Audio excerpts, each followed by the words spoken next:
Hello again. Welcome. Welcome.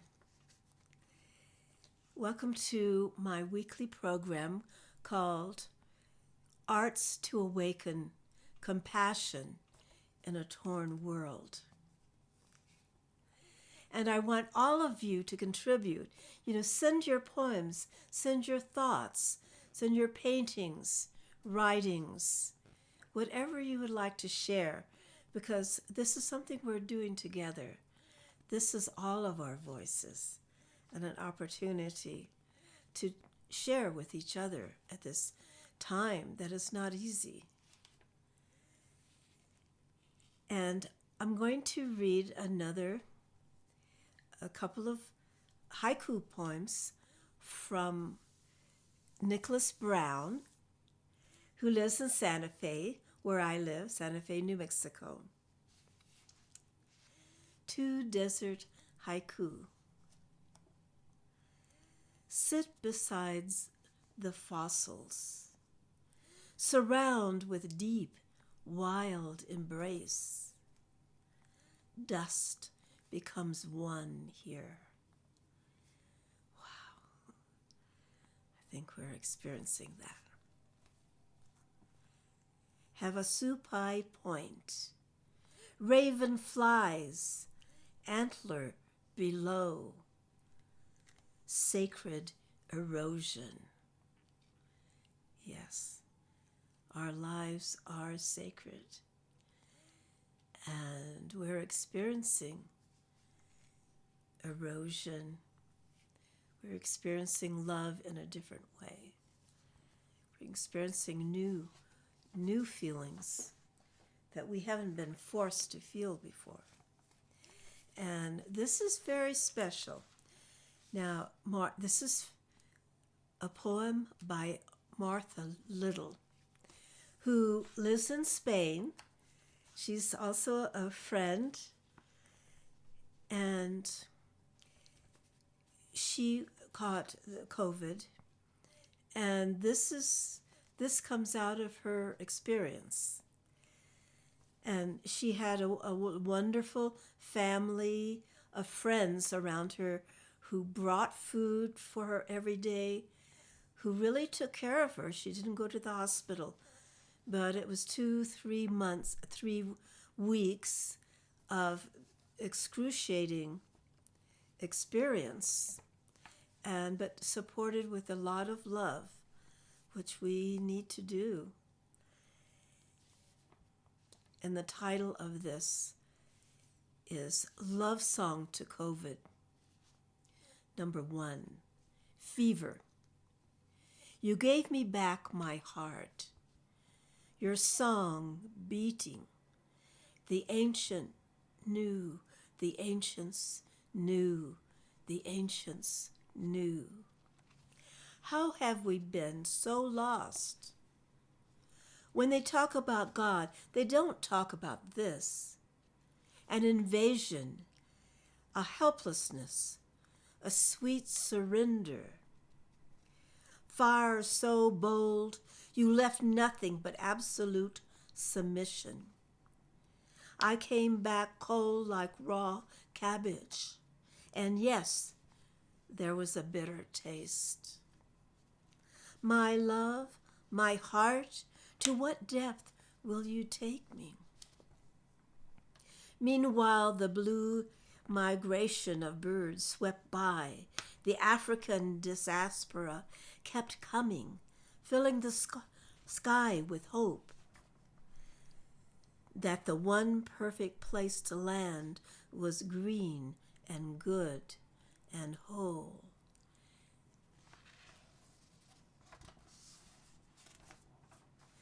Two, senseless. Slicing into cold lemon, my nose was dull. So you will take this from me also. I remembered the acid sweetness on my tongue.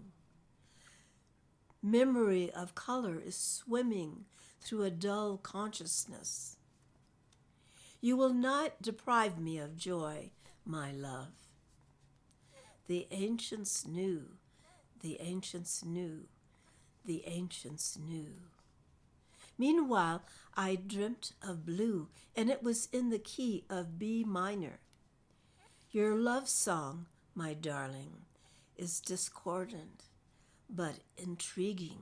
It gives me a dim memory of musk. 3. Blue in the sky of B minor. The still lake lies sweeping in the ancient forest. Tadpoles have blossomed like lilies while I was gone. Even moss has a memory of loss, pulsing tiny veins into the dark mud. Soon the frogs will be swimming, singing renewal.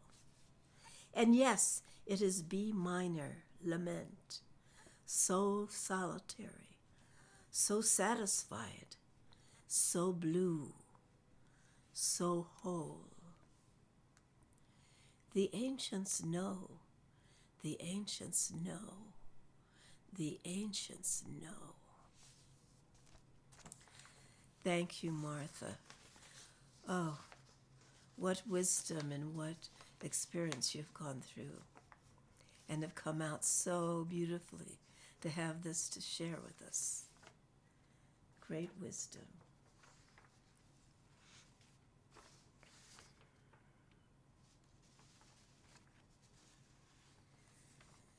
So I'm going to read one of my poems.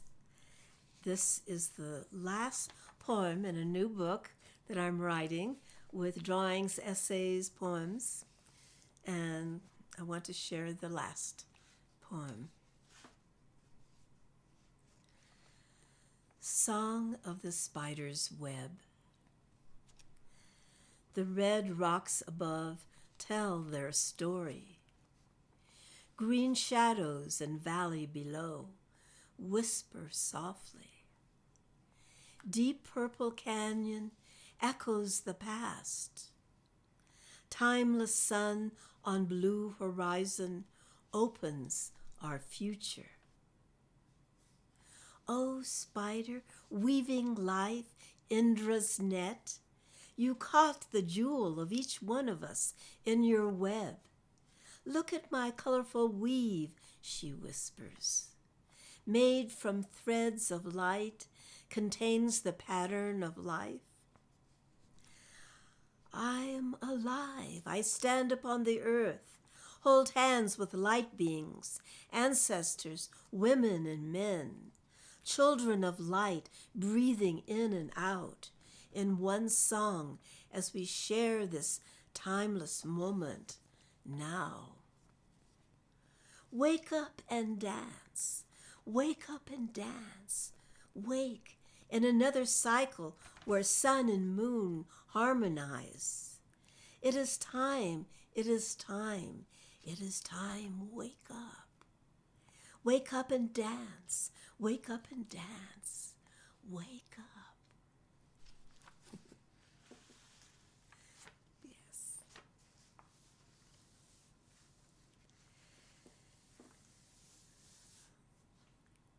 So what I would like to do now, and I've thought about it, whether I should do this because it is something very personal, but it seems like this is a time where we're breaking rules. It's a time of accepting everyone as our world family. We can see through COVID, the gift that COVID has given us, that how one person acts, what their life is, affects the whole planet. We are one family, literally. And we are being shown that. And hopefully, when this period is over, that we can remember these lessons that COVID has given us, and that we could live in a different way, that we can love in a different way, we can communicate in a different way, and realize how this planet is our one home together. So what I've thought of doing After I'm in my 80s, and after starting a spiritual life as a child, really, and receiving my first mantra from a guru when I was 9 years old, Swami Prabhavananda in the Vedanta Society. And then by the time I was 15, I felt, I wanted to be a sannyasini. I felt like, what else is there? So I went into the Vedanta convent at the age of 14, and I did leave when I was 25. And it was a very powerful time for me. And then I lived in a cave at Sopema with a Tibetan community. I studied other paths. And so what does one do? Okay, we arrive at this age, and I feel that I've become simple inside as the years go on, more and more simple, more and more just direct connection with the infinite in simpler ways. I mean, Om at the moment is so powerful, and I feel like it's really all I need. And I'd like to share my personal meditation that has come out of all these years, but yet I feel like we all have to do that at some point. We've really made it our own. We almost have to drop a lot of practices and feel what is our own inner voice. What is it asking us? Regardless of a tradition or where we have come from. And so I would like to share my own personal meditation with you. So please join me. Just find a place, a seat that is comfortable, whether it's cross-legged or in a chair, doesn't matter. But let the body be very relaxed and the spine straight, and the feeling of the whole body open, the heart open, the mind open, and the sense of being along pulled by the earth and the sky. And here we are, this being made from earth and sky, holding the secrets of both. Just close your eyes and let your breath deepen in a very natural way. Let the outgoing breath kind of rest for a second at the extreme external out. And when you breathe in, also let it just pause as you are breathing in from the cosmos. And we will, each breath, we will practice just a little pause, nothing that is uncomfortable, but just a natural pause on the out and ingoing breath. So as we let our breath out, we go deep into the earth. Through our body, through our toes, let that breath extend as far as it can into the earth. And pause with the feeling of gratitude because the earth has given us our bodies, the material of our body. And then like an umbilical cord, draw the breath, with the breath, draw the earth, the roots, the stones, that umbilical cord, draw it up into the body with joy, great joy and gratefulness. And then reach up into the cosmos, drawing your breath, pause, drawing down light and wisdom into the body with the breath and letting it mix with the earth. And letting the body, each time we do this, let the body become more and more light, its true nature, and our mind filled with that spaciousness and the stillness. So let us do this together for a while. The outgoing breath down into the earth and drawing up that gratefulness and joy and that umbilical cord that gave us our body. And then reaching up into the heavens in spaciousness and realizing that that is our nature.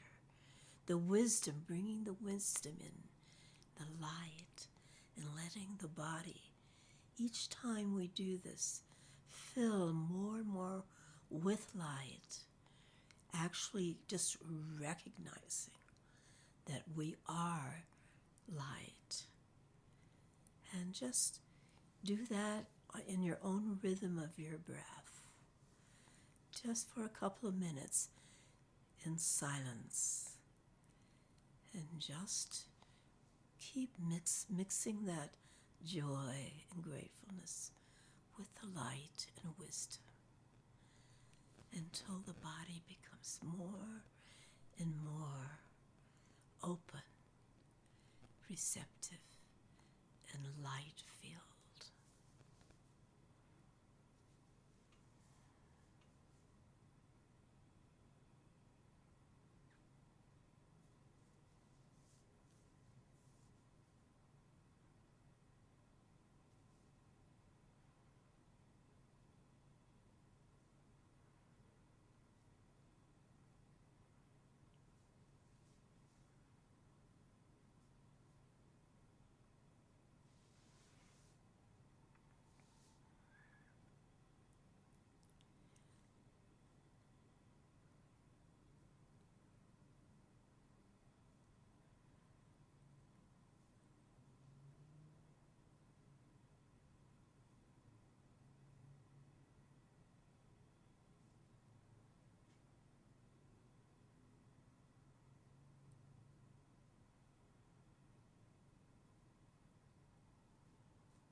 And as we experience our body becoming more and more light and expanding,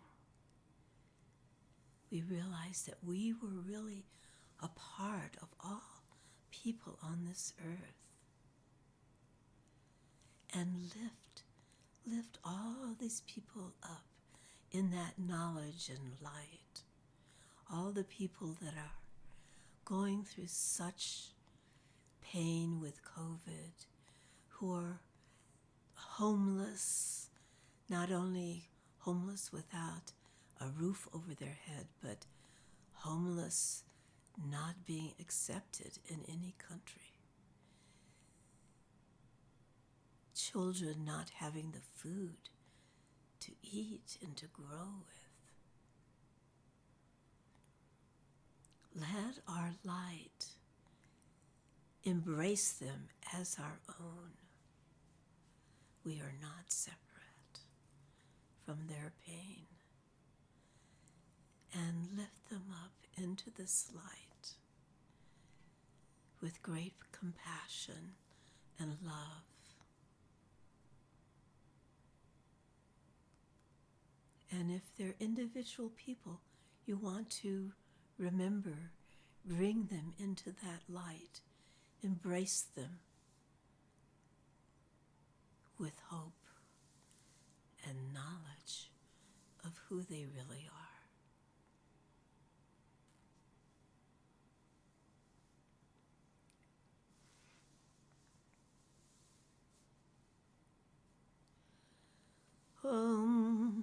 Bhurbhavaswaha Tatsaviturvarenyam Bhargo Devasya Dhimahi Dhyo Yonat Prachodayat Bhurbhavaswaha Tatsaviturvarenyam Bhargo Devasya Dhimahi Dhyo Yonat Prachodayat Bhurbhavaswaha Tatsaviturvarenyam Bhargo Devasya Dhimahi Dhyo Yonat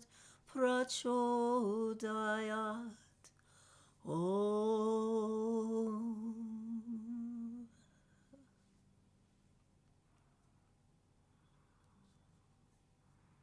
The wonderful Gayatri mantra is so old,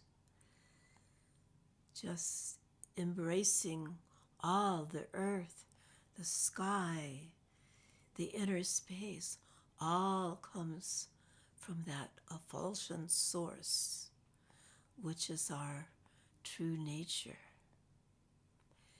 May we meditate, may we walk in our lives knowing who we truly are.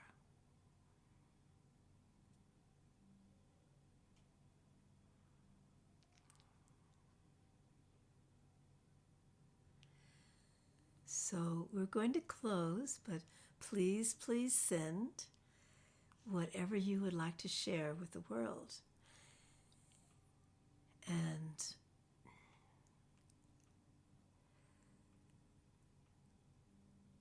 I would really like to support your voice in this program. And a little assignment. So please walk in your day knowing your real nature, that light nature and spaciousness that is in you. And a little exercise, which I do, and I want to share it with you. I'm sharing you my own practices. When there's someone who really is giving you a lot of problem, you're having a hard time dealing with, or someone who's difficult in your life, see the light go deeper into that person and see that they are actually divine in their nature. And I really believe that if we can see that in another person, no matter what their actions are, I mean, truly see, not just fake it, truly see that they become that. They feel that. If you see it, they can feel that in themselves, and it can change the person. I've experienced this over and over. So I'm sharing you some very deep practices of my own. This is a time we're doing things that haven't been done in the past, and that's one. So have a wonderful week, and I'll see you next week. Much love to my world family. I love you so much.